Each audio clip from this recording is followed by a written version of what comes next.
nesse momento.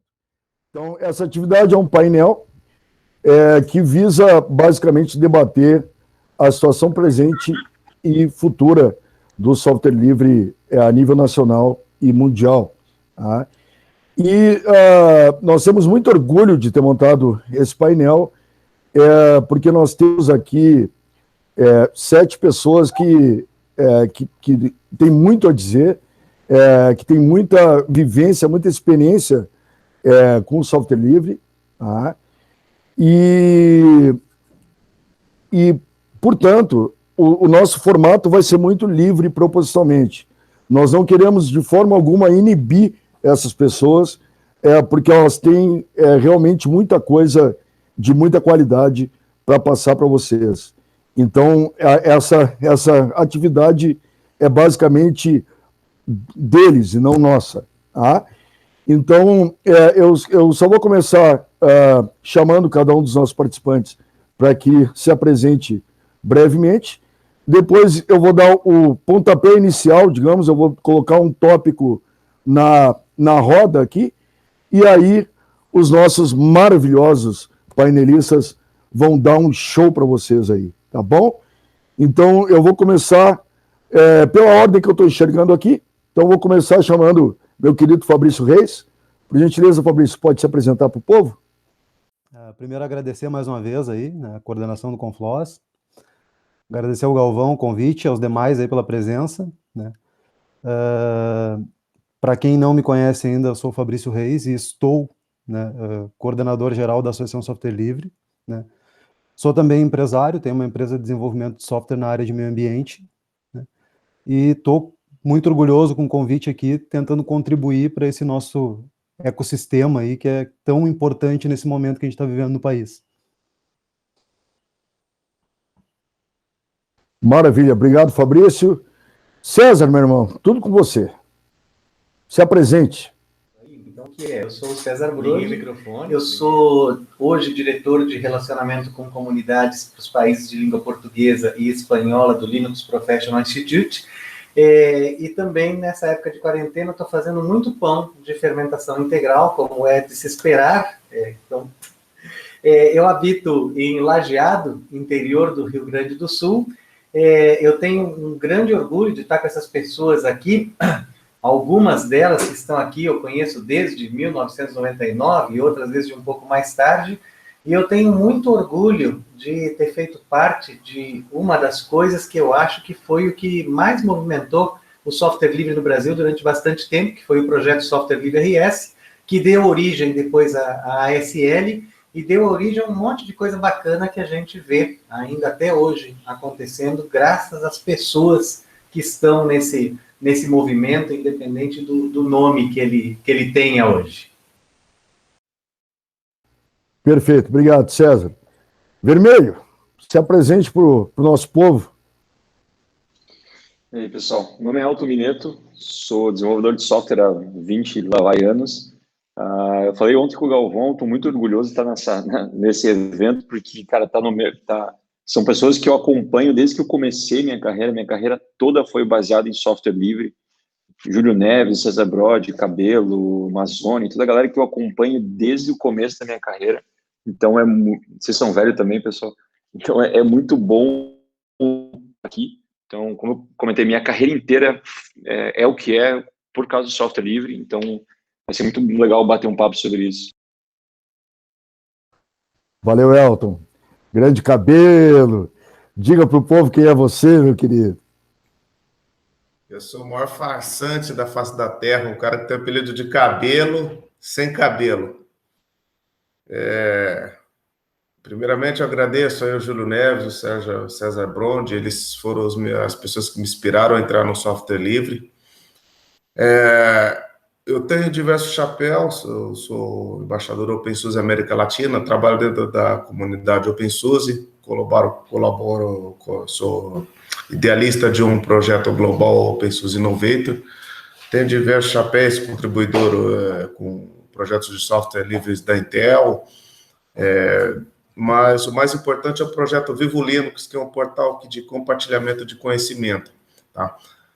não sou melhor que ninguém, mas carrego aí uma bagagem. Meu objetivo é compartilhar essa bagagem com todos, faz parte do ecossistema do software livre. E vivo de visão computacional, biometria e inteligência artificial. Tudo com tecnologia livre.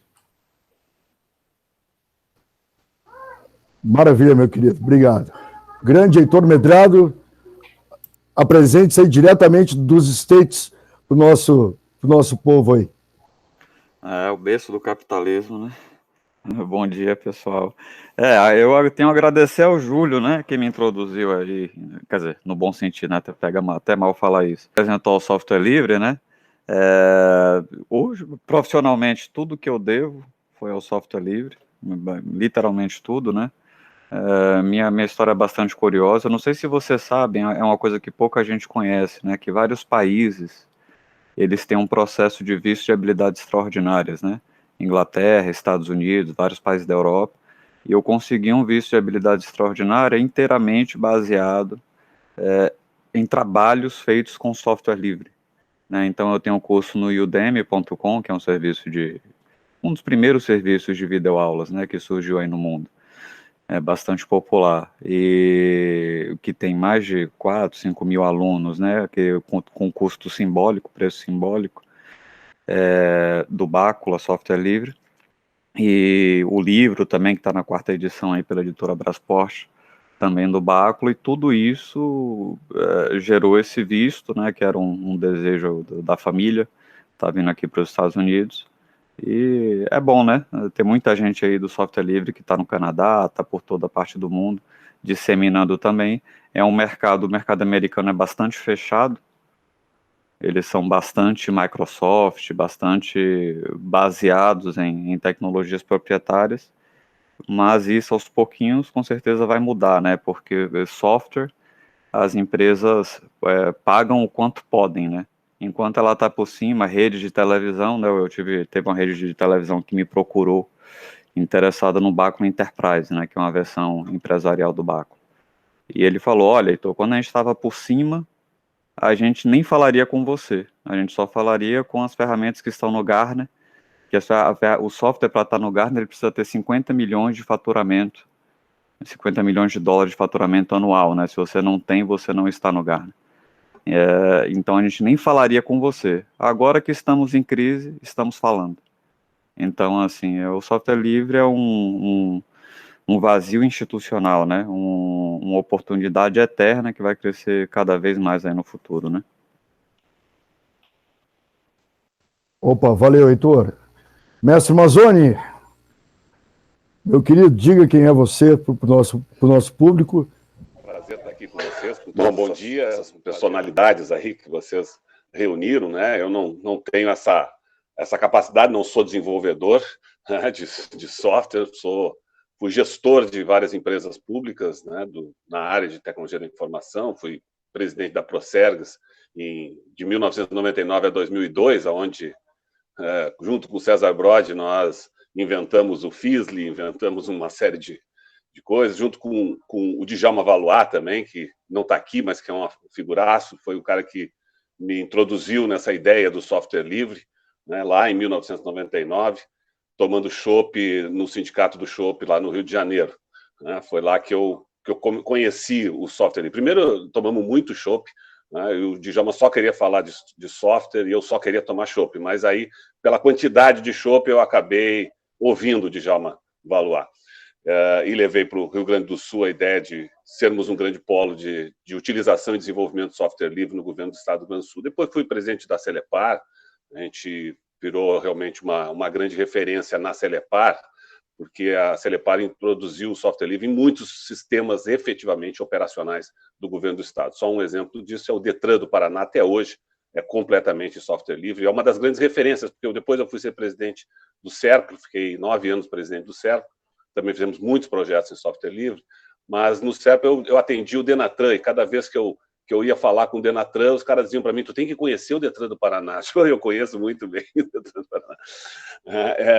Mas depois eu saí em 2016, fui trabalhar na Prefeitura de Rio Grande, fazendo um projeto de cidade inteligente da Prefeitura de Rio Grande, e agora eu sou consultor aí da empresa Conatus, onde, inclusive, o meu livro está lá na página da Conatus, para quem quiser conhecer um pouquinho dessa história, tá aí no livro, e essas pessoas, né, todas aí que trabalharam e me ajudaram a trabalhar nesses anos todos.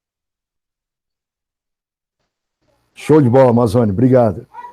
Por último, mas nunca menos importante, papai do Shell, conta para nós quem é você. Eu sou eu, né?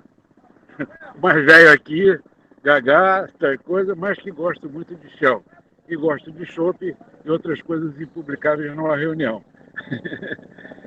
Achei interessante no papo de todos os meus amigos aí que falaram, conheço todos amigos meus, e achei interessante o Amazônia falar no Djalma, porque do pessoal mais antigo, o Djalma foi que introduziu em todo mundo, ou melhor, introduziu todo mundo, porque o Djalma também foi quem me apresentou o software livre. Eu era, nessa época, presidente do IPLAN, era diretor do IPLAN, não me lembro mais, e ele vira para mim e fala assim, eu tenho uma coisa sensacional que você vai gostar muito. Se você me arranjar uma sala, eu conhecia Unix, não conhecia Linux. Se você me arranjar uma sala, eu posso dar aula para diversas pessoas de graça, ensinar informática, tal coisa. Como assim que você vai dar de graça? Porque eu tenho aqui o Linux, tal coisa. E fomos falando sobre software livre no meu gabinete, fomos falando sobre software livre, falando para lá, falando para cá, falando para lá. A partir dali, eu virei software livre de carteirinha e até hoje eu sou um grande divulgador.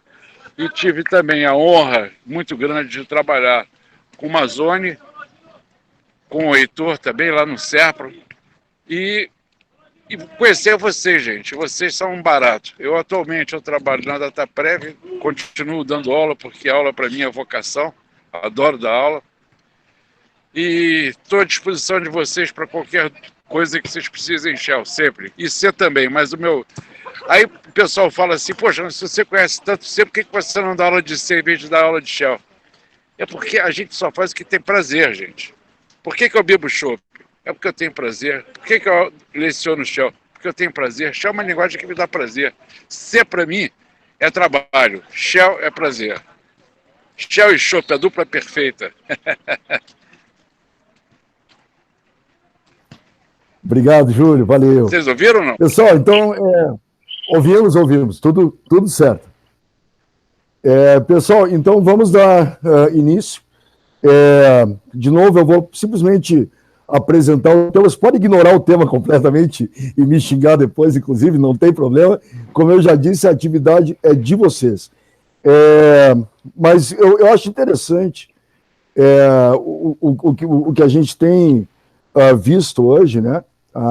Onde, por exemplo, o Mac usa um software que é um Unix, que é montado em cima de um Unix-like ou de um Linux-like, né? O Windows hoje está se encaminhando por esse mesmo viés, né? Então, com WSL, colocando Bash dentro de Windows. Já se ouviu falar, embora eu não saiba exatamente se é apenas rumor ou não, mas já se ouviu falar de que existe uma ideia de que eles sigam mais ou menos o mesmo caminho que o macOS tomou e montem o Windows em cima de um Unix-like ou Linux-like também. Ou seja, vencemos a guerra, né? Mas e agora? A gente faz o quê? Agora que a diversão toda de fazer essa guerra aí com a Apple e com a Microsoft tá terminando, o que nós faz? Para onde nós vai? Então, pessoal, a bola é de vocês, façam com ela o que quiserem. O que vocês fizerem vai ser sensacional e interessante. Por gentileza, alguém comece, se alguém aqui... Por gentileza. Toca a ficha, vai lá. Primeiro, me desculpar que eu sou bem arredio a história de apresentações e tudo mais. Eu acabo falando rápido para sair do momento de apresentação. Mas, assim, muita gente que está aqui nessa sala, ou eu conheci pessoalmente, ou eu tenho a história já conheço a história e pesa muito para tudo que eu venho fazendo sempre, né? Muita inspiração. Então, obrigado. Para pimentar a história, tem uma questão que eu acho importante também a gente olhar. Quando começa a se difundir a computação, vem aquele sistema de licenciamento que a própria Microsoft difundiu de uma forma absurda, e esse foi o comportamento do mercado de TI durante muitos anos, né? Quando eles começam a ceder para a tecnologia que a gente está trabalhando, eles também começam, de uma certa forma, a capturar o modelo de negócio que a gente usava até então, no software livre, né? Então, para apimentar a conversa, eu queria que a gente falasse um pouco sobre isso também e as consequências a médio e longo prazo disso para a gente, né? Posso pegar, então?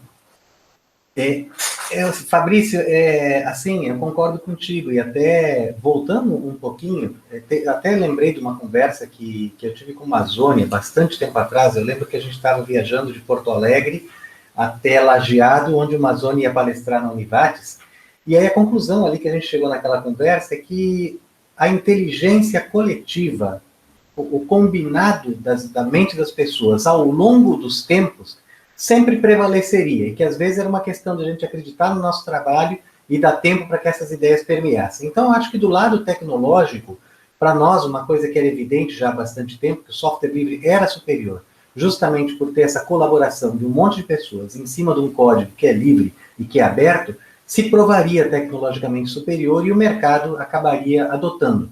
Levou bastante tempo, algumas coisas que a gente esperava que acontecessem não aconteceram. Por exemplo, a gente tinha ali no 99, começo dos anos 2000, uma ideia que o Linux poderia prevalecer no desktop. A gente não viu isso acontecer, mas o que a gente viu aqui em termos de, se a gente considerar dispositivos de computação pessoal, ganhou e ganhou de disparada graças ao kernel modificado do Linux dentro do Android. E isso acabou depois indo para vários dispositivos móveis, internet das coisas. A nuvem é dominada pelo Linux, mesmo a nuvem da Microsoft. Então, assim, tecnologicamente se provou. A prova disso é que empresas aí como Microsoft, Oracle, Apple, Google, várias outras, de uma forma ou outra, adotaram uma série aí de tecnologias livres. Agora, o que eu acho que aconteceu é que desde o começo a gente sempre tinha essa crença de que o software livre era uma das manifestações do conhecimento livre. E que a gente acreditava assim que na base de tudo isso estava o conhecimento e a educação de todas as pessoas. Então, quando a gente vê assim essa apropriação do modelo de negócio que o Fabrício falou, eu vejo essa apropriação assim com uma certa preocupação de preservação de um modelo de opressão, da concentração do poder na mão de poucos, tentando sempre se apropriar daquilo que é desenvolvido por essa inteligência coletiva aí. E eu acho que a gente tem que continuar, eu sou um eterno otimista, eu acho que a gente tem que continuar batendo nessa tecla de que o conhecimento livre é a base da educação de todos e da inclusão de todos também. Então, a luta não acabou, a gente tem muito trabalho para fazer, e fico muito, muito feliz que pelo lado da tecnologia a gente já conseguiu esse pedacinho aí, mas tem muito mais que a gente tem que fazer. Eu posso dar uma continuada aqui? Porque são, na verdade, nós estamos falando de duas grandes disputas que são paralelas, né, que nos aparece como uma disputa só, mas elas são duas grandes disputas. Uma disputa era da tecnologia, do mundo da tecnologia. E no mundo da tecnologia, eu acho que isso que o César colocou, né, está cada vez mais evidente. A possibilidade do conhecimento compartilhado, ele atende um dos requisitos que esse mercado tanto quer também, que é o da velocidade, né? Por que a gente sempre conseguiu convencer, meu caso, né, vocês imaginem o presidente de uma empresa tentando convencer os técnicos a usar software livre e os técnicos querendo usar software proprietário, né? Como é que eles se sentem? Era um debate difícil, muitas vezes, de se fazer. Não pensem que é fácil. O presidente mandou, vai fazer. Não, os técnicos, quem é esse cara para estar decidindo que nós vamos usar Postgres e não Oracle, por exemplo, né? Eu conheço os bancos, eu tenho Então, essa dificuldade a gente sempre enfrentou. E onde é que a gente conseguia avançar rapidamente nisso? Por exemplo, nas áreas de segurança. Nas áreas de segurança, o ambiente de segurança ser todo em software livre, por exemplo, no Serpo, era uma coisa natural, as pessoas entendiam que aquilo era bom, porque eu não ficava dependendo de novas versões para aumentar a minha segurança. As novas versões têm tempos muito diferentes do tempo da vida, né? E isso a gente sempre disse que seria assim com a tecnologia em software livre, que a tecnologia em software livre ela tem o tempo da vida, que é diferente do tempo das organizações, né? Então, as organizações levam mais tempo. Então, se nós falar do judiciário, bom, aí é outro tempo. Então, existem tempos diferentes que acontecem as coisas. O tempo da vida, a tecnologia atende totalmente, especialmente com software livre.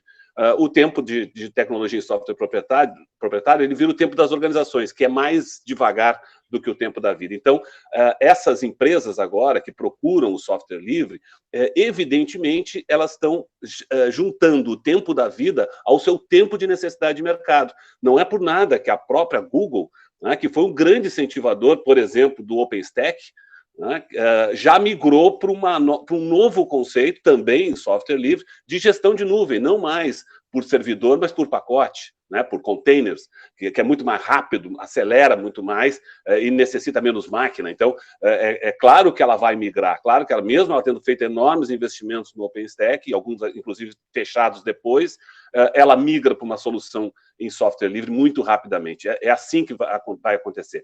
A questão é que existe o tempo do mercado, existe o tempo do capitalismo, que esse nós não controlamos, e ele vem paralelo a tudo isso, né? Ele também está se alterando em função de que a inteligência está sendo vista, né, o compartilhamento está sendo visto como um dos grandes elementos que vão mudar esse capitalismo daqui para frente. Mas essas organizações, elas ainda vão resistir, porque elas ainda têm um modelo econômico que está baseado na acumulação de outro jeito, né? Não em cima do conhecimento, mas em cima da propriedade. Então, é natural que a gente ainda vai enfrentar essa outra fase. Eu acho que tecnologicamente está aprovado, tecnologicamente não só está aprovado, mas tecnologicamente se consolida na medida em que a própria sociedade se altera, a velocidade do tempo da vida passa a ser importante também nas organizações, mas nós ainda temos a forma de acumulação capitalista, que aí as empresas vão tentar se proteger o máximo que podem. Rapidinho. Primeiramente, concordo com todas as colocações de vocês. E tive uma grata, complementando, sobre qualidade, sobre todo mundo está com software livre no Android, muito bem colocado. Tive uma grata surpresa como membro do Conselho ASP São Paulo. Segurança hoje é uma vertical muito importante em tecnologia da informação, por causa de LGPD, GDPR. E sempre estava na nossa veia de militantes do software livre, tratar com seriedade os dados das pessoas, e tive uma grata surpresa num teste de WAF livre, o Apache com Mod Security, comparado às soluções de mercado hoje, porque eu não sei quantas pessoas têm a noção, eu não tinha, o quanto custa caro os WAFs de mercado, tá? Homologado pela Bacen, entre outros. E nesses testes, um WAF que custa aí, não começa em custo total de propriedade de $500 milhão de dólares, que chega aí, ultrapassa as cifras de 2 milhões, um WAF gratuito teve o desempenho de 95%, 90%, sendo que o WAF de mercado caríssimo chegou nas casas dos 30%. Foi uma grata surpresa. Então, a tecnologia livre evoluiu, ela tem uma altíssima qualidade e segurança. Isso não precisa mais ser comprovado. Entretanto, eu acho que agora um outro ponto muito importante, no meu humilde ponto de vista, é que quando eu conheci vocês, levamos muito a sério a liberdade e o licenciamento de software. Então, quando falamos em liberdade, eu já fui muito extremista. Software tem que ser livre, tem que ser software livre. Sou apaixonado por isso, mas hoje eu já estou beirando 50 anos. Hoje eu defendo a liberdade. Hoje eu trabalho mais no conceito de explicar, no meu ponto de vista, o porquê as pessoas devem usar software livre, e não sou tão resistente ao uso proprietário desde que seja uma escolha livre daquela pessoa, desde que ela tenha a informação dos dois lados. E esse foi um grande erro que eu cometi no passado. Defendi muito o software livre sem conhecer muito pouco o software proprietário. Quando eu conheci o software proprietário, aí que eu fiquei mais defensor do software livre ainda. Então, acho que nós temos que conhecer os dois lados da moeda. E, concluindo, uma vez que as pessoas adotam software livre, ela tem que ter um viés muito importante, que é o licenciamento. As pessoas aprenderam que o software livre é importante, mas não têm a mínima ideia do que é uma GPL, o GPL versão 3, um BSD, o FreeBSD, a biblioteca OpenCV, por exemplo, uma licença baseada no BSD, ela é 100% permissiva. Você pode pegar o fonte, compilar, falar que é seu, e nem por isso ela deixou de ter a notoriedade, como colocado anteriormente aqui, é o compartilhamento, é o trabalho coletivo que faz a diferença. As tecnologias de inteligência artificial que lideram hoje o mercado são todas livres, então isso demonstra o poder do coletivo. Mas eu acho que pegar um código da internet, minimamente as pessoas têm que ter a responsabilidade e a seriedade de ver sobre qual licenciamento aquele código está na internet. Isso se perdeu, não é uma prática hoje, tá? Então, acho que há algumas coisas que nós não podemos perdermos ao longo do caminho por essa popularização do software livre. É o meu humilde ponto de vista. Vou dar meus 2 centavos. Eu acho que uma coisa que o Galvão comentou no começo, a gente ganhou essa guerra. Eu acho que sim, na minha opinião, é muito legal a gente ver as grandes corporações adotando software livre e apoiando o software livre, mas é mais ou menos o que o Mazzoni falou, é questão de mercado, né? As empresas grandes perceberam que elas precisam estar nessa velocidade, precisam investir em software livre. Também as empresas como a Microsoft, usando isso a favor de branding, né? As pessoas já não odeiam tanto a Microsoft como a gente odiava uns anos atrás, ou pelo menos se assustava com eles.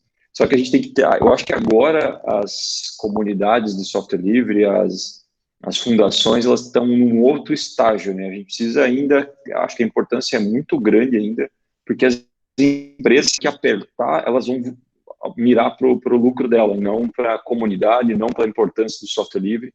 A própria Apple é o exemplo, né? O Darwin, ela era aberta, ela fechou de novo, então hoje você não tem tanto acesso, apesar de ser baseado em OpenBSD, essas coisas. Então, eu acho que a gente está agora entrando num outro estágio, assim, conviver com as grandes empresas, né, usando o software livre e apoiando o software livre, mas ficar alerta dessas coisas, assim, se a situação precisar pender para um lado de continuar livre ou fechar, ou elas vão para o outro lado. Eu acho que a gente, não sei o que vocês acham, mas eu acho que me parece que a gente está num outro momento dessa guerra, digamos assim, de garantir continuar a liberdade, continuar o acesso a essas coisas, sabe?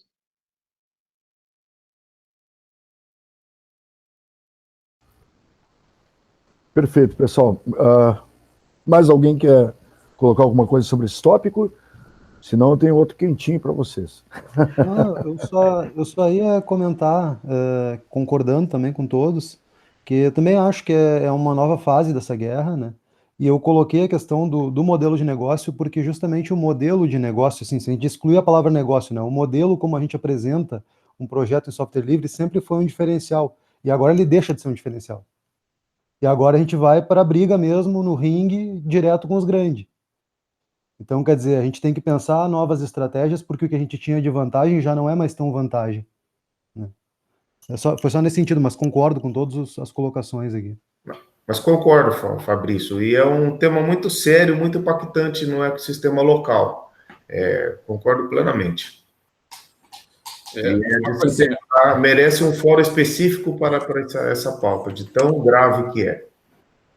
Uma coisa interessante também é o seguinte: o grande gerador de eventos, a figura que catalisou mais eventos nesse país, e foram esses eventos que difundiram demais o software livre, essa figura está aqui, eu estou vendo ele aqui embaixo do lado esquerdo, Amazônia, porque o cara fez, durante a gestão dele no Rio Grande do Sul, ele fez o Físico junto com o César, no Paraná ele fez fez o software do Paraná, o software livre do Paraná, fez a Latinoware, em Brasília ele fez como era o nome, Amazônia? O Conigli, e por aí vai. Quer dizer, o cara foi Com passando... o Sérgio. Com o Sérgio. O Coni já era do Ralph, né? Do Ralph Isso. E lá no Paraná, Júlio, foi o Congresso Internacional Software Livre Brasil, e depois teve a Latinoair Mercosul, também lá no Paraná. Pois é, mas esse congresso, esse que você falou primeiro, nós brigamos a beça nesse negócio, daquele negócio da Microsoft, lembra? Eu e você do lado do Amazônia, foi uma briga danada. Mas só para comentar aqui e dar um pouco de humor também, quando nós trouxemos a Microsoft, um grande pessoal da comunidade me procurou para dizer, Amazônia, nós vamos quebrar os CDs da Microsoft quando eles vierem instalar o seu stand. Mas, bom, a questão é liberdade, por isso que eu acho que o tema liberdade, a questão é liberdade, se vocês acharem que está correto fazer aí, façam. Só que a Microsoft chegou lá, não tinha nenhum desenvolvedor, eram só desenvolvedoras. Os rapazes, depois, eles, em vez de quebrar, estavam ajudando elas a montar o stand.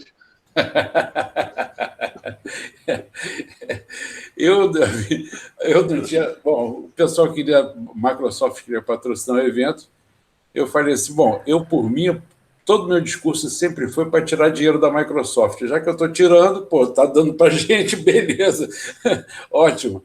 Bom, mas então, quer dizer, isso foi um grande catalisador. Mas olha só, primeiro começou com o movimento de evangelização. A gente evangelizava direto, software livre, software é bom, software livre é justo, agora em sabor limão, essa coisa. A gente foi fazendo propaganda o tempo inteiro do software livre, né? E depois veio a segunda fase, que eu acho que acabou a fase de evangelização, veio a fase de mostrar que o negócio funciona. Mostrar que funciona. E aí ficou cabalmente mostrado, aí veio a segunda geração, a geração do Heitor, etc., presente aqui, Cabelo, já veio nessa geração, outra coisa. E ficou demonstrado, Mineto também, e ficou demonstrado que o troço funcionava. Aí agora, moçada, está na época, eu acho que agora está na época da gente ter que sair difundindo por aí como é que ele faz. Porque o que acontece é o seguinte, como é que funciona, por que esse troço é assim, isso aqui é assim por causa disso. Porque o que acontece é o seguinte, os grandes proprietários estão botando a gente para trabalhar para eles e depois, como tipo a Apple fecha o ambiente e fala assim, não, isso aqui é meu e você não sai daqui de jeito nenhum. Eu, pessoalmente, sou um cara que gosta muito da Apple. Eu adoro a Apple, porque eu ganhei da TIM. Eu viajava muito, aí a TIM me deu um telefone da Apple, logo que saiu, 3GS, parece, se não me engano. Aí eu não gostei daquilo, que para o Android eu não conseguia tirar meus dados dali de dentro. Aí eu consegui tirar só o primeiro telefone, via Google, eu consegui tirar só o primeiro telefone, o nome e o primeiro telefone, os outros dados eu perdi. Eu meti um processo e ganhei, por isso que eu gosto da Apple. Que os dados são meus. Entendeu? Aí, né? Bom, então é isso, moçada. A minha contribuição é essa. Eu queria falar para vocês que é isso, que agora está na hora agora da gente dizer como é que faz. A gente já provou que é bom, como é que faz, agora como é que faz. Né? É isso que eu queria dizer para você. E é nisso que a gente, mais antigo, que a gente tem um know-how bem do negócio, tem que partir para fazer.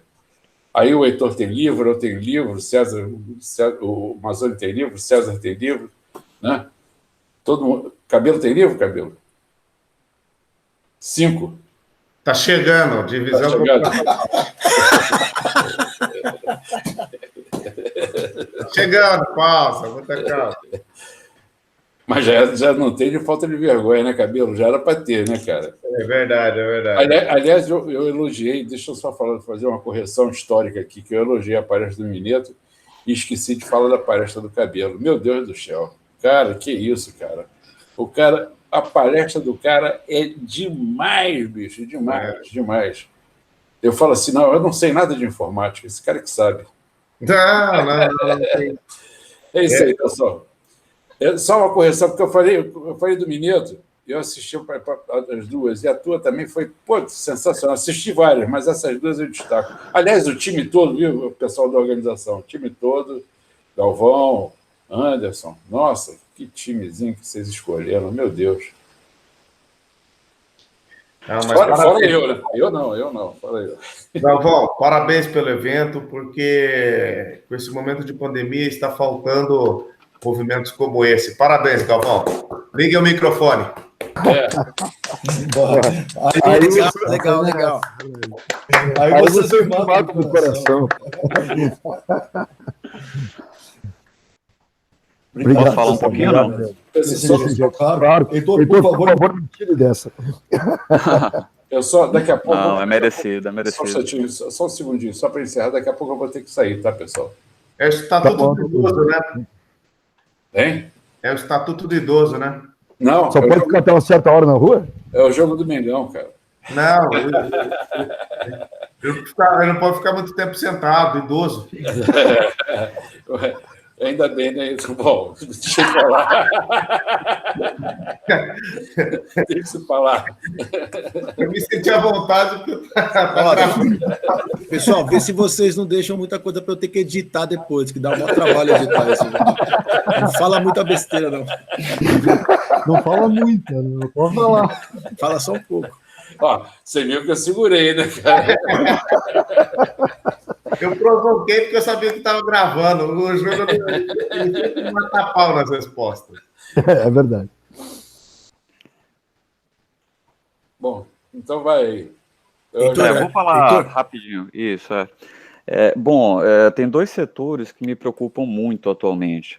A Microsoft, ela lançou um comunicado esses dias, né? E como eu trabalho com backup, eles lançaram um comunicado de responsabilidade solidária, né, sobre os dados que estão na nuvem dela, que é a Azure, né? Não, desculpa, não é o Azure, não. Para ser bastante específico, é o serviço de escritório deles, Office 365. E é impressionante a quantidade de empresas que nos procuram querendo solução de backup para o Office 365. Né? Então, assim, é uma prova que eles continuam bastante influentes e agora com os dados e o serviço na mão deles, né? Então, assim, até para você migrar, você se desvencilhar, né? Você cria uma matriz de dependência também em relação à estação de trabalho, né? Que a estação de trabalho Windows é que se comunica melhor com a nuvem deles. Então, eu acho que um dos desafios do software livre também é lidar com a tendência que sempre foi tida como inexorável, que é a tendência da nuvem, né? Então, assim, como que a gente pode prever? Eu sei que o LibreOffice tem projetos antigos de prover. Eu sei que ele tem a funcionalidade, né, de você comunicar, usar a nuvem como back-end de armazenamento de documentos, né? Mas não é uma solução 100% em nuvem, né, que o cara acessa ali fácil pelo navegador de internet e edita documentos e produz, né. Outro setor que me preocupa bastante é o setor acadêmico, né. Eu tenho 2 anos, eu fiz um mestrado na UNB e a academia, as faculdades, etc., estão todas entregues na mão do Google e da Microsoft. O Google chega para eles e fala assim, olha, eu te dou mensageria gratuita. A Microsoft, eu acho que também, te dou licenças Windows gratuitamente. Então, assim, o que eles ganham com isso, né? Você entregar todos os dados, colocar os dados relevantes de pesquisa, né? Você evangelizar alunos e professores na tecnologia deles, né? Então, assim, é um setor que me preocupa bastante. Aí o professor, todos eles com aquele MacBook Air, né? Agora, assim, um professor de computação aplicada, um doutor, para que ele precisa de um MacBook Air? O que tem no MacBook Air que ele não consegue fazer com arquitetura PC e Linux, né? Aí o professor de estatística, não, vocês precisam usar o MATLAB, que a licença desse software custa não sei quantos R$1.000, coisa que você consegue, existem alternativas livres, eu não lembro agora, acho que tem não sei se é GNU-Lab, coisas assim, né? E eu fiz tudo com soluções livres, né? No exercício de aluno, não tem um que você não consiga fazer com soluções livres, né? E o pessoal fala, os professores, não, você precisa instalar o MATLAB, precisa baixar, se for Linux tem que rodar no Wine, então, assim, são esses os setores que me preocupam mais. Perfeito. Pessoal, eu queria deixar mais um tópico aqui para que vocês avaliem primeiro e discutam depois, se assim o desejarem. Tá? E será o último tópico do nosso painel, para que a gente não se sinta tão culpado de ocupar o domingo de vocês. Então, é um tópico bastante polêmico, tá? Então, por gentileza, peguem leve comigo, que eu tô aqui fazendo o papel de comunicador, tá? Então, xinguem a mensagem, não mensageiro. Então, mas é muito comum a gente ver o software livre muito ligado a ideologias políticas, né? Tá? E, portanto, muito ligado, às vezes, ou a partidos, ou mesmo a certos governos, né? Administrações e tudo. Então, se elege um partido que não tem esse viés, o software livre é derrubado. Se elege um partido que tem esse viés, o software livre volta, né? Bom, antes de mais nada, falei alguma besteira e, se não falei, se vocês realmente enxergam isso acontecendo também, será que é possível separar o software livre da ideologia política? E será que é uma boa ideia? Posso começar? Por favor. Tem naquele o César estava até se mexendo na cadeira. Tem naquele filme The Code, que conta a história do kernel Linux, tem uma hora que o Linus Torvalds é entrevistado e perguntam para ele se ele é socialista. Aí ele fala assim, olha, não vou lembrar exatamente as palavras dele, mas ele falou assim, se for se preocupar com o bem das pessoas antes da questão do meu enriquecimento pessoal é ser socialista, então eu sou socialista. Agora, por outro lado, pegando no outro extremo, talvez a gente não tenha um ícone desse mundo moderno empresarial mais capitalista, de exemplo de capitalismo, que é a Microsoft. E a Microsoft, de uns tempos para cá, eles têm adotado muito software livre, têm contribuído muito com projetos em software livre. Os desenvolvedores que passaram a adotar o VS Code, que foi disponibilizado ali como software livre, dizem que não tem coisa melhor. Eu uso também, mas não uso tanto assim para dizer se tem coisa melhor ou não. Então, acho que tem os dois aspectos aí, e é uma coisa que a gente tem que se preocupar. Eu acho que o Heitor falou da questão aí da parte acadêmica, do por que essas empresas procuram tanto estar próximas das universidades e fazer a construção da cabeça das pessoas para que elas continuem consumidores. Então, eu acho que o movimento do software livre, da tecnologia livre, na hora que a gente pensa que esse movimento é um movimento social, é um movimento para as pessoas, é um movimento de distribuição de riqueza através da distribuição plena do conhecimento, sim, esse é um movimento político por definição de esquerda. E eu me preocupo justamente assim, que as coisas boas que a gente gera nesse movimento são apropriadas e entendidas por um mercado de lógica capitalista para pegar assim, vamos pegar o que essa gente boa tá fazendo, nos apropriar para a gente conseguir manter a nossa situação de poder. Então a gente tem que sempre ter um cuidado, assim, até quando a gente fala assim, que foi a nossa fala logo no começo, vencemos uma parte da batalha. Eu não sei se nós vencemos, e aí, já que o Galvão começou com a polêmica, eu não sei se nós vencemos ou se nós estamos fornecendo mais armas ainda para o outro lado. Sabe? Teria mais coisa para falar, mas eu quero ouvir os outros também.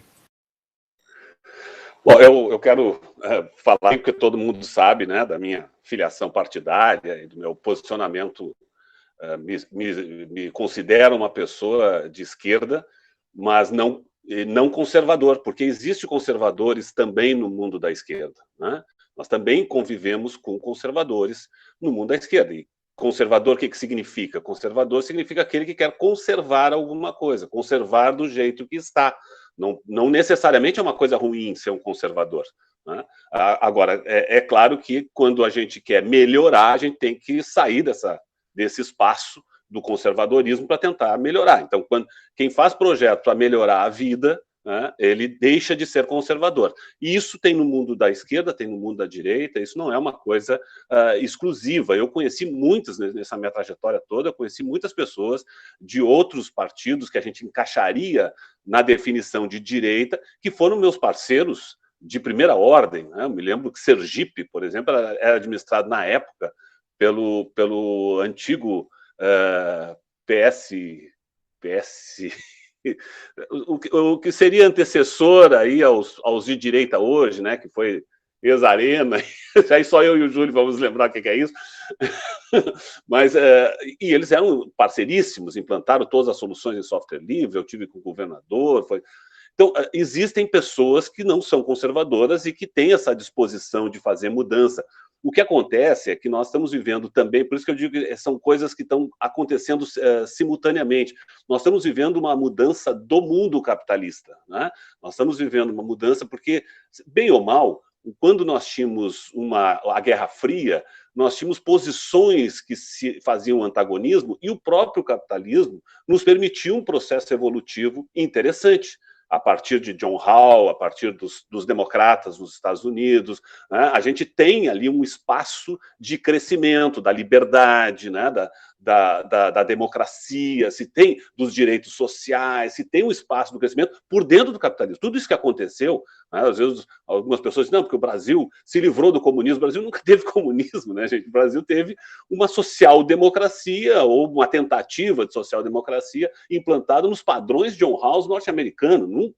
Nunca se baseou em nada da esquerda. E nesse espaço, o software livre ele convive perfeitamente bem, porque a gente quer que as pessoas ganhem dinheiro com o seu trabalho, nós não queremos um trabalho escravo, né? Não queremos alguém dono de tudo isso, no conceito tradicional do socialismo autoritário, né? Alguém dono disso e as pessoas trabalhando. Não, nós queremos que as pessoas vivam bem do seu trabalho, a partir, né, do que elas podem entregar para a sociedade, entregar para os seus fornecedores. Então, não estão fazendo nada revolucionário, não é nada revolucionário nisso, né? Agora, o problema é que, com o fim dessa contradição, o capitalismo está se endurecendo, né? E o capitalismo se endurecendo começa a fraquejar, inclusive, alguns valores importantes dessa liberdade. E aí, eu acho que o tema que foi colocado, muito bem colocado, mesmo quem colocou na nossa rodada anterior, a questão é liberdade. Essa é a grande questão, né? Nós estamos brigando hoje, não é entre esquerda e direita, nós estamos brigando hoje entre democracia e autoritarismo.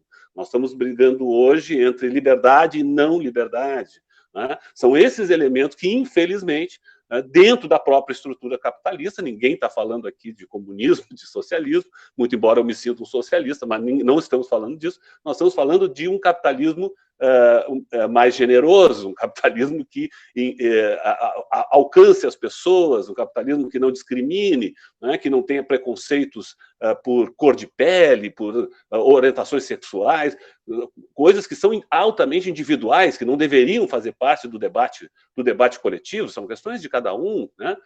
Eu tenho muito orgulho da minha origem. A minha origem, por mais brancão que eu seja aqui, a minha origem é do Rio Grande do Sul, dos índios e dos negros. Então, é dali que vem a família da minha mãe. Então, para mim, isso é muito legal, eu gosto disso.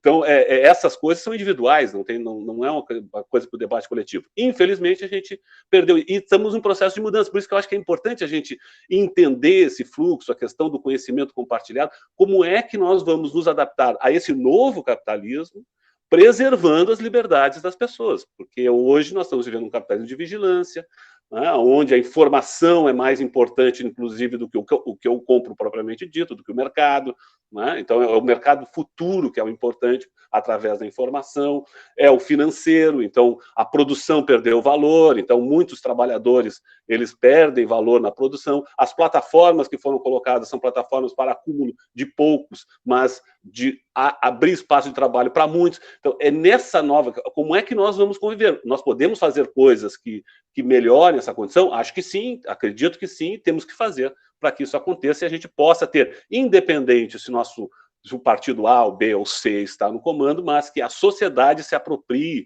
da evolução do conhecimento, da evolução da tecnologia, de maneira a viver melhor.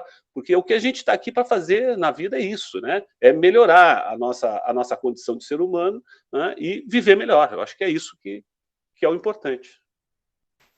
Ô, Mazzoni, Um complemento, no lugar do Arena, você estava citando aí um pouquinho da história dos partidos, depois do Arena veio o PDS. PDS, era isso PDS. mesmo que eu queria me lembrar, PDS. Isso. Partido Democrático Social. Isso. Veja bem, hein? Partido Democrático Social, vê como estava o capitalismo naquele momento, que um partido de extrema direita era democrático e social. Se alguém quer comentar, e senão eu vou aproveitar a deixa também. Eu acho que tem uma outra questão importante também associada a isso, é que o processo de combate ou do diálogo mesmo, né, da discussão, ele está sempre galgado em informações, e não necessariamente essas informações são corretas. Então, durante muitos diálogos, muitos debates, se desconstruiu a ideia do software livre em cima da crítica política, sem nem fazer a diferenciação entre política partidária e política social. Quando o movimento software livre é sim um movimento político-social. Não tem como retirar isso. Tem como usar isso a favor de um outro modelo? Tem. Mas no seu cerne, na sua criação, nas liberdades que ele propõe, ele é um movimento social. Mas não tem nada de partidário nesse processo, né? Isso já é questão individual, que o Mazzoni mesmo colocou, enfim, mas essa diferenciação durante muito tempo foi batido de forma errada e a gente não soube como rebater essa crítica, né?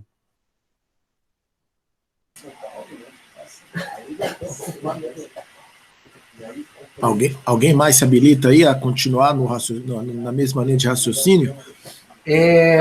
Só vou dar um exemplo, César, só vou dar um exemplo para vocês, como às vezes é engraçado isso, né?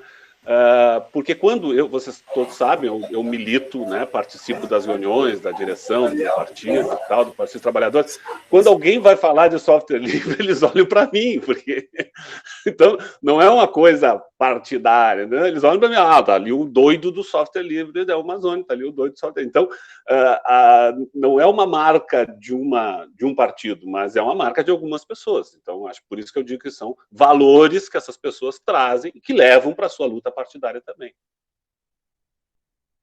Não, eu só ia comentar, e não é uma coisa assim que eu mesmo tenha uma conclusão sobre isso, mas eu me preocupo muitas vezes assim com a questão da força das palavras e da forma como a gente associa. Eu acho que, independente, e eu concordo, da evolução social que pode parecer estranhamente falar, mas que até foi proporcionada dentro de uma consciência que existia dentro do capitalismo, que acreditava que a riqueza era importante, que mesmo permitindo a concentração, de alguma forma ela fosse distribuída para dar o poder de consumo para aqueles que estão na parte de baixo ali da pirâmide. O Bill Gates, com a fundação Bill e Melinda Gates, ele tem uma entrevista dele onde ele fala da importância de manter as pessoas vivas nos países pobres, e ele estava falando especificamente da África, porque o futuro do consumo estava nesses países, porque não se poderia mais crescer o consumo em países já capitalistas mais avançados. Então, acho que o capitalismo em si, ele é mau, ele é ruinzinho.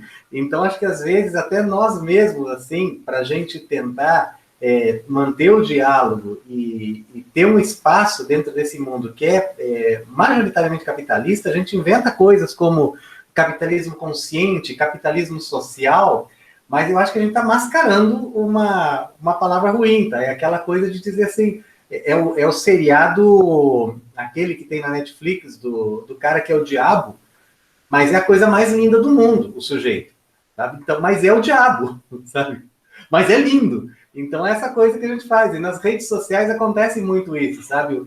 É o Facebook dizendo que quer dar voz a todo mundo. Sim, ele quer dar voz a todo mundo, mas aí vem aí a Cambridge Analytics e muda resultados de eleições no Brasil e nos Estados Unidos. Sabe? Então, acho que a gente tem que... sim, o mundo é esse, está posto, a gente tem que aceitar que o diabo está aí. Ele é lindo, mas a gente tem que ter consciência disso e trabalhar para essa mudança, que é um pouco do que o Mazzoni falou, assim. A gente quer ser feliz, a gente quer ter uma boa qualidade de vida, mas a gente não quer isso através da subjugação de outras pessoas. A gente quer todo mundo no mesmo nível. a Manuela Dávila e o... esqueci o nome do governador do Maranhão, vivem falando da história do comunismo de iPhone, né? Pô, eu sou Dino, um iPhone, mas o comunismo mesmo é que todo mundo tem o iPhone, e que não só eu tenho. Então, né, só queria comentar isso aí.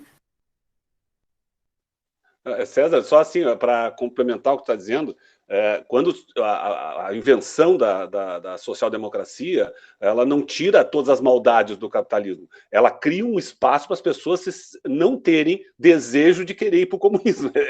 Foi essa a ideia do John Rawls, né? Quando o capitalismo inventa a aposentadoria, que quem inventou a aposentadoria foi o capitalismo, foi para nos manter no mercado. Não, cara, aquele ali tá velhinho, já não tá mais, não serve mais para o trabalho, mas para o mercado ainda serve. Então dá uma graninha para ele continuar consumindo. E bom, mas se transforma num direito das pessoas, né? Então é isso que eu digo, assim, nós estamos, mas só que essa engrenagem está se alterando, né? Mesmo essa engrenagem está se alterando. E eu só queria complementar o que o nosso companheiro lá dos Estados Unidos comentou, porque pela primeira vez, ele falou da questão do Office 365, né? Pela primeira vez, a Microsoft se deu conta de uma coisa, eu falei isso há uns 10 anos atrás e muitos riram, mas ela se deu conta de que o melhor da nuvem é o fog, e não só a nuvem, né? Mas o fog, ou seja, tem aplicações que precisam estar perto da gente, né?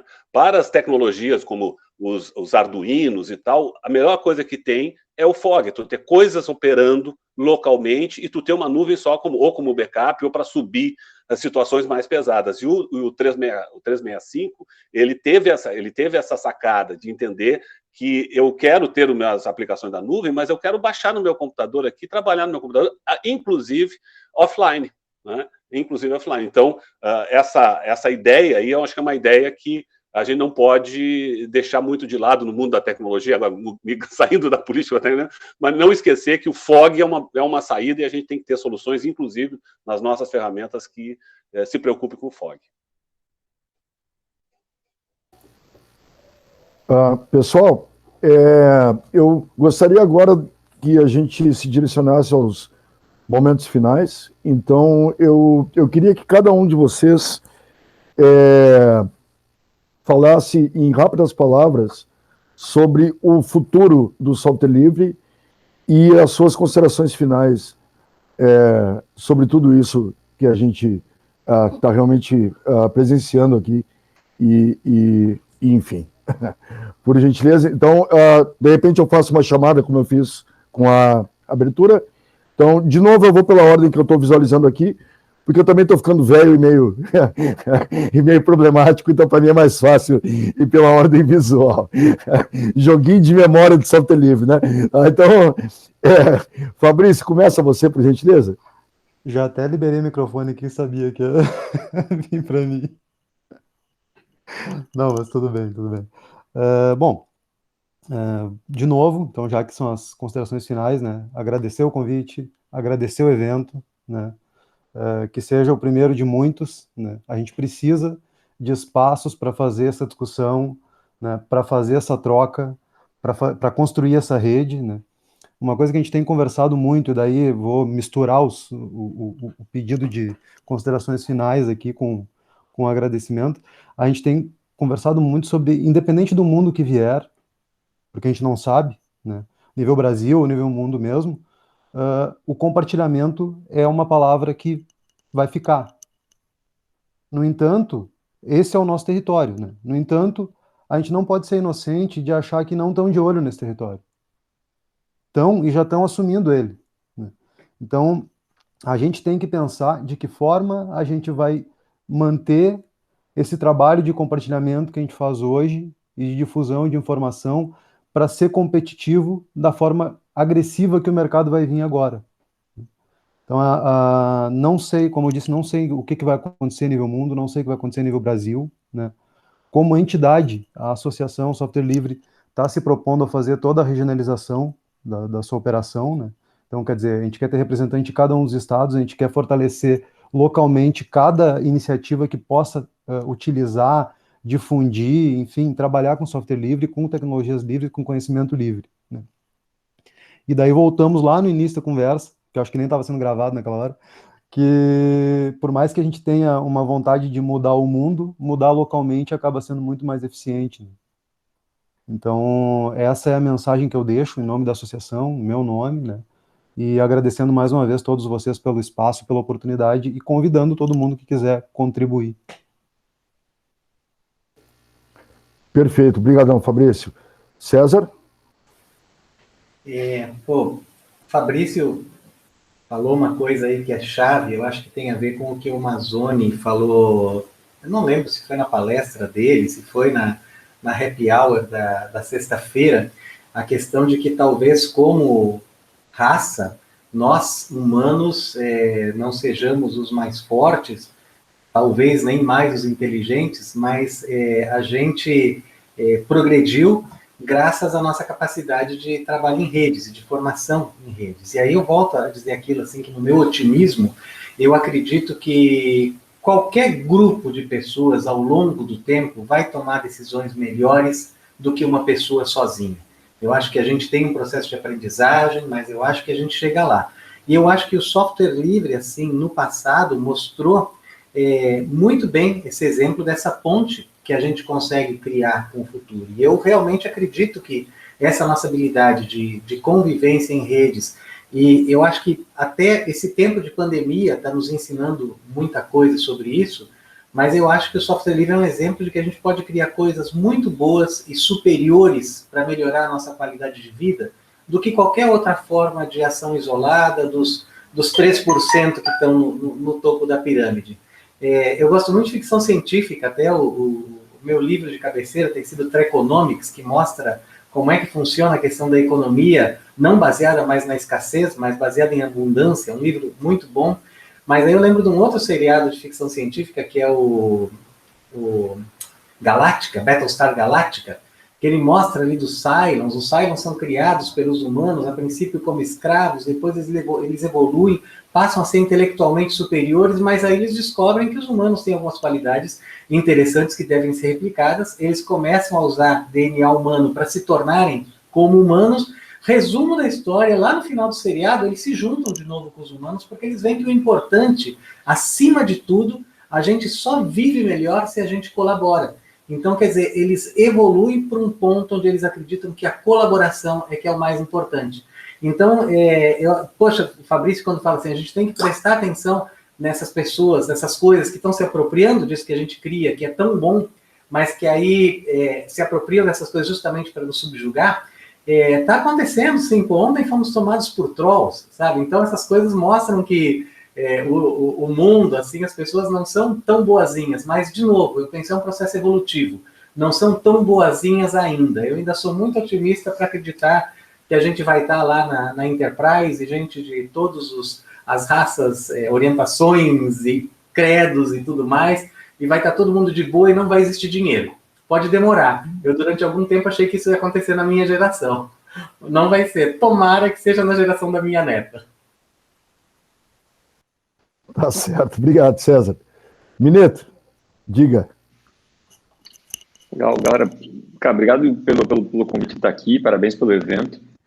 De novo, o que eu acho que, pensando em futuro, assim, uma coisa que eu tenho visto com bons olhos é o open source como uma ferramenta de empreendedorismo. Assim, você vê hoje empresas, novos modelos, graças à nuvem, software as a service, você vê empresas como Mattermost, Rocket Chat, GitLab virando unicórnios. Então, eu acho que isso abre uma oportunidade para mais pequenas empresas e futuros empreendedores usarem o software livre como uma alavanca de crescimento, assim, de você conseguir criar novos negócios com software livre, com modelos que antes a gente tinha só modelo de suporte, de venda de licenças, enterprise, e hoje você tem essa possibilidade de criar um software e ter uma comunidade ao redor dela e você conseguir criar um business ao redor dela. Eu acho que isso é uma coisa que é uma win-win situation, assim, a gente vê boas contribuições vindo de alguns desses projetos e também boas formas de negócio. Eu acho que isso é uma coisa que eu acho que tem um potencial legal, assim, de alavancar muitas vidas, assim, no futuro. Eu acho que isso é o que eu tenho visto, assim, com de perto, assim, acompanhado esse crescimento, essas notícias que vêm surgindo e tal. Então, até grandes capitalistas falando sobre isso, como o pessoal da Horowitz lá, falando. Então, acho que é legal esse movimento, assim. Valeu, Elton.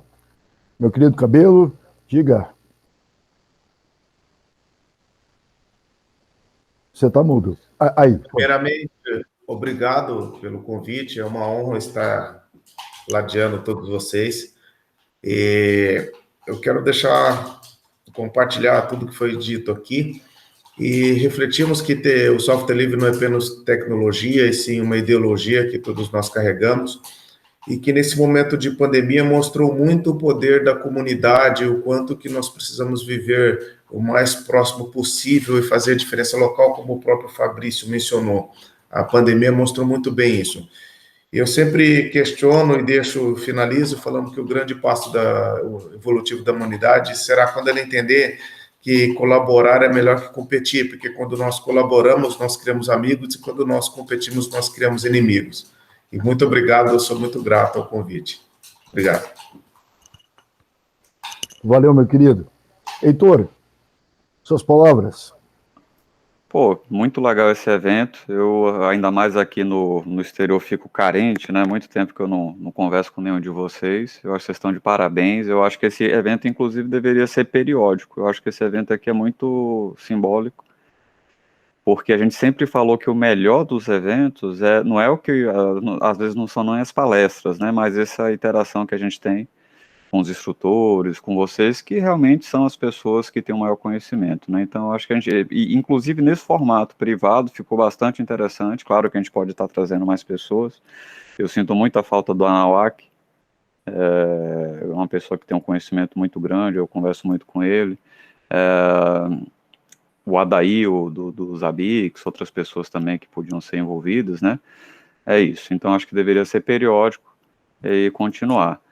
Eu vou falar mais um pouquinho sobre mim, porque assim, acho que tem gente aí que não me conhece, né, não sabe, né, da trajetória, por isso que eu tenho falado muito de mim aí. Meu sonho sempre foi viver de software livre. Eu sou baiano, né, então baiano não gosta de trabalhar. Então, assim, eu ia para o SERPRO, aquilo ali era um martírio para mim. Bater ponto, 8 horas por dia, ser subordinado aí do Amazônia. Então, assim, era um martírio para mim, né, e eu sempre quis viver de software livre com Bacula Community, eu não conseguia, eu não tinha volume, entendeu? Eu era MEI, não tinha, era só instrutor. E com o Bacula, numa versão Enterprise, eu consegui isso, né? Porque assim, tem empresa que não vai contratar o software livre somente, sem um suporte, não só do especialista, mas ela precisa do suporte do desenvolvedor. O SERPRO, mesmo para software livre, ele não usa Postgres sem o suporte do desenvolvedor, não usa, a Red Hat também não usa sem o suporte do desenvolvedor. Então, minha proposta é pensar software livre realmente numa lógica que nem acho que foi o Elton que falou, né? Numa lógica capitalista, né? Então, assim, hoje eu tenho empresa nos Estados Unidos, inclusive, até para facilitar a importação de software, e hoje você tem o Zimbra, que tem versão Enterprise, com mais recursos, você tem o Proxmox, que é uma virtualização muito boa europeia, né, pode concorrer aí com o vSphere, com outras soluções, que ainda gozam de alguns benefícios do software livre, formato aberto, você não tem aprisionamento tecnológico, né, as licenças normalmente são mais econômicas do que uma IBM da vida, do que um Oracle da vida, né, e eu acho que a gente consegue ter mais sucesso aí entrando em grandes empresas. E quem quiser também fechar uma parceria, alguma coisa assim, eu sou super aberto a falar.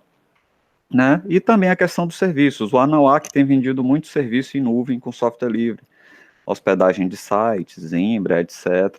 Então eu acho que esse grupo que está aqui, ó, eu não sei o que cada um está fazendo, eu sei o que o Cabelo mais ou menos está fazendo e tal, a gente pode pensar em projetos de nuvem, uma nuvem de LibreOffice, uma nuvem de Zimbra, uma nuvem de Zabbix, né? Como que a gente pode, esse grupo aqui, fazer um projeto sério, estruturado, pesquisa de mercado, etc., para a gente identificar essas oportunidades e, de repente, criar um berçário aí, uma coisa assim de serviço com software livre. Opa, valeu, Heitor. Excelente. Manzoni, excelente, excelente. Meu querido Mazzoni, eu não vou deixar você ir por último, tá? Porque eu também vou dar minha palavrinha final, mas é a sua vez agora. Bom, primeiro eu quero parabenizar vocês aí pela organização do evento, pela coragem de organizar o evento, né, nessa situação que a gente está vivendo, até pelo ineditismo, né? A outra pandemia, nós não, por mais que alguns achem que a gente tem muitos anos de vida, mas a outra a gente não viveu lá, que foi em 1918. Então, a gente só conheceu essa, né? E nos nossos padrões. Então, quero parabenizar vocês. Você sabe que, como o Júlio falou, eu sempre incentivei muito que houvesse vários eventos de software livre, porque, na minha visão, o que mais interessa é essa possibilidade de cooperação. Um software livre sem rede de cooperação, ele não prospera. Eu vivi essa experiência, né? Nós fizemos o Direto, que era um sistema de correio implantado no governo do Estado do Rio Grande do Sul, que deixou de ser usado, acho que há pouco tempo, não tem 4 anos que deixou de ser usado, nós fizemos isso lá no ano 2000, mas o problema do Direto é que ele não tinha rede de comunidades, então ele não prosperou, diferente do Expresso, que partiu de uma comunidade. E quem me ensinou isso foram os técnicos. Né? Quando eu disse para implantar na Celepar o Direto, ele disse para mim, mas não adianta, porque depois tu vai embora, né? E vão dizer, o louco foi embora, então agora vamos comprar o da Microsoft de novo. Então, tem que ter rede de comunidade. Então, eles me ensinaram isso. Essa ideia, né, foi basicamente o que me motivou a escrever esse livro, foi, e muitas vezes algumas editoras até me perguntavam assim, mas Tony, nós bancamos teu livro, mas tu tem que falar coisas ruins, pessoas que atrapalharam, Eu não queria fazer nada disso, eu só queria falar de pessoas do bem, né? Então o César Brod está aqui no livro, né? O Júlio está no livro, tem muita gente, o Djalma tem até um capítulo específico, o Djalma, até porque foi ele que me convenceu, embriagado, a usar software livre. Então, essa articulação entre as pessoas, eu acho que é o grande elemento. E aí a questão da liberdade, ela é fundamental para a evolução do processo de software livre. Né? É a gente falar em liberdade, inclusive liberdade das pessoas, por isso que eu nunca fui contra as licenças de Berkeley, né? De a pessoa querer usar uma ferramenta e, bom, o destino dela é outro, ok, que faça. O importante, o principal elemento que nos separa dos outros produtos é a liberdade. É isso que tem que ser. Quando eu fiz a migração do imposto de renda à pessoa física, o que eu convenci a Receita Federal foi a liberdade do contribuinte, que ele pudesse usar qualquer coisa, né? Diferente do que era antes, que ele tinha que ter um Windows em casa para fazer a declaração de imposto de renda. E nós ainda distribuímos um produto pirateado, porque tinha códigos ali que não podiam ser distribuídos. E nós distribuímos para 30 milhões de pessoas. Então, além de ser um produto pirata feito pelo governo brasileiro, ele ainda obrigava as pessoas a ter um produto. E a tese foi essa, não, mas então todo mundo vai ter que ter Linux? Não, cada um tem o que quiser. Nós vamos fazer um produto de software livre, possível de ser distribuído sem nenhum cometimento de ilícito, e vamos dar liberdade para as pessoas. Eu acho que essa é a lógica daqui para frente. Assim, quer dizer, acho que a liberdade tem que ser o elemento principal da tecnologia, e a articulação entre as pessoas. Quer dizer, essa capacidade que nós humanos temos de cooperar, mesmo fora do nosso círculo, porque essa que nos faz diferente. É por isso que nós dominamos o planeta. Não somos os seres mais inteligentes, né? Não tem nada que prove isso. Os próprios suínos têm uma capacidade de inteligência extremamente elevada, mas eles só conseguem cooperar entre si. Como a gente, inclusive, enjaula eles não conseguem cooperar nem com o seu marido ou sua esposa, porque a gente acaba enjaulando eles, né? Eles têm inseminação artificial e são enjaulados, porque eles não conseguem cooperar longe. Nós cooperamos longe, nós cooperamos com pessoas que a gente desconhece, e eu acho que esse é a grande sacada. E esses eventos, eles têm tudo a ver com isso.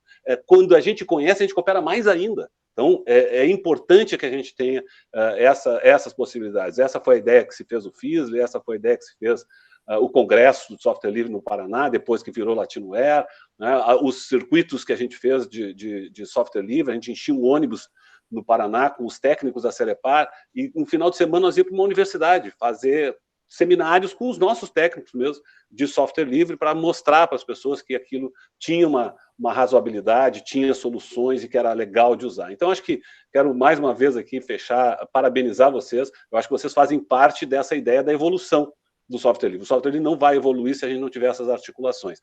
Nós precisamos, tecnologicamente, ninguém discute mais. Né? Já há muitos anos ninguém discute a tecnologia em si, mas a capacidade de se articular, e aí a gente se conhecendo, vendo quem são as pessoas, é muito melhor, é muito mais legal, né? E a gente vai progredir. Eu só quero fazer uma ressalva do nosso companheiro que falou que baiano não gosta de trabalhar. Não é verdade, eles inventam isso para a gente não dar trabalho para eles. Né? Mas eles trabalham e muito, mas no seu tempo, não adianta querer trabalhar no dia da lavagem do Nosso Senhor do Bonfim. Né? Então, mas em compensação, se tiver que passar a noite do dia seguinte trabalhando, eles trabalham. Então, eles fazem esse marketing só para a gente não dar trabalho para eles, mas eles trabalham e muito, como todo o povo brasileiro. E muito obrigado pelo convite, foi uma honra poder estar com todos vocês aqui nesse momento. Bom, gente, eu nem sei o que dizer, que final de conteúdo maravilhoso. Ter vocês todos aqui, o Júlio incluído, porque o Júlio teve que sair mais cedo, mas ter todos vocês aqui falando para o nosso público e disponibilizando esse conteúdo para o nosso público é um sonho. Tá? Então, eu quero realmente agradecer de coração a todos vocês, porque vocês são pessoas profissionais e educadores fantásticos, tá? E a gente está realmente muito honrado de ter contado com a presença de todos vocês. Muito obrigado. Nós vamos encerrar a atividade agora e depois nós vamos proceder para a gravação da cerimônia e depois vamos realmente passar esses vídeos a todos, tá? Aonde nós vamos inclusive marcar a data da próxima edição. Tá? Então, para uma primeira edição, nós estamos muito felizes e especialmente com a presença de vocês, que nos ajudaram aí a chegar nesse final de evento da forma como chegamos. Muito obrigado, muito obrigado, muito obrigado a todos vocês. Valeu, gente. Faço das palavras dos Galvão as minhas palavras também. Muito obrigado. E bom domingo. Bom domingo, pessoal. Bom domingo a todos. Estão livres. Estão livres. Valeu, gente. Estão livres, ótimo. Valeu, galera. Valeu.